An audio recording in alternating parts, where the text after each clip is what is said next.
The world rebuilt itself after every war, but nobody taught humans how to rebuild itself. कभी सोचा है हम कितने आराम से बोल देते हैं वर्ल्ड वॉर 3 कभी नहीं होना चाहिए, पर शायद तुम्हें पता भी नहीं वो शुरू हो चुका है। आज के दौर में जंग बॉम्ब से नहीं, कंपैरिजन, कंपटीशन और कंफ्यूजन से लड़ी जा रही है। लोगों के चेहरे मुस्कुराते हैं पर अंदर से थके हुए हैं। कोई इंस्टाग्राम पर परफेक्ट दिखने की रेस में जी रहा है, कोई अपनी वैल्यू प्रूव करने के लिए मर रहा है। किसी को पैसा चाहिए, किसी को पहचान, और सबसे बुरा किसी को खुद से मिलने का वक्त नहीं। आज के नौजवान के लिए दुनिया मॉडर्न है, पर दिमाग और ज़्यादा नॉइस से भर गया है। सब कुछ मिल रहा है पर खुशी नहीं मिल रही। हर किसी के पास इंटरनेट है पर अंदर का इंसान डिस्कनेक्ट हो गया है। किसी ने कभी पूछा ही नहीं मैं कौन हूँ, बस ये पूछा गया मैं कितना कमाता हूँ, कितना फेमस हूँ और लोग मेरे बारे में क्या सोच रहे हैं। 1945 वर्ल्ड वॉर 2 खत्म हुआ, बॉम्ब रुक गए, पर लोगों के अंदर का ब्लास्ट अभी भी चल रहा है।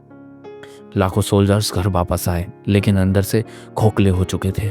एक सोल्जर था, नाम था जैक मॉरिसन, एक असली वेटरन जिसका जिक्र अमेरिका साइकोलॉजिकल जर्नल में मिलता है।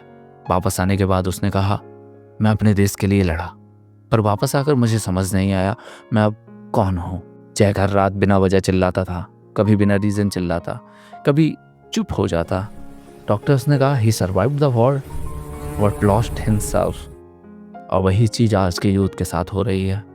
बस फ़र्क ये है कि हम ट्रेंचेस में नहीं, स्क्रीन्स के अंदर लड़ रहे हैं। जैक के ज़माने में गोलियां चलती थी, आज हमारी जनरेशन पे नोटिफिकेशंस चलती हैं। उनका दर्द विजिबल था, हमारा इनविजिबल है।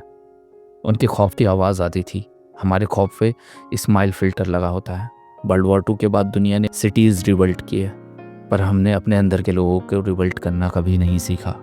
हम आज भी वही कर रहे हैं, घर बना रहे हैं, फ़ोन अपग्रेड कर रहे हैं, पर दिल और दिमाग दोनों आउटडेटेड सॉफ्टवेयर पे चल रहे हैं। वही सॉफ्टवेयर जो बोलता है बस चुप जाओ, सब ऐसे ही है, मत सोचो, ज़्यादा काम करो। फीलिंग्स भी एक लोगों की चीज़ होती है और धीरे धीरे आदमी एक मशीन बन जाता है, चलते हुए जीते हुए पर जिंदा नहीं। इंडिया में ये जंग और गहरी है।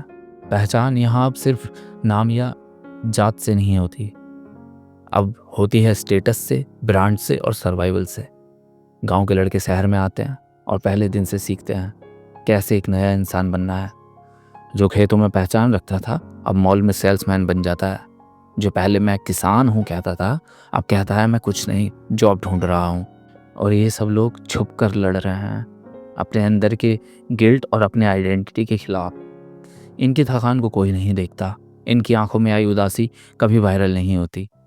उनके अंदर की लड़ाई हेडलाइंस नहीं बनती, क्योंकि दुनिया को सिर्फ ग्लैम दिखाई देता है, ग्राउंड रियलिटी नहीं।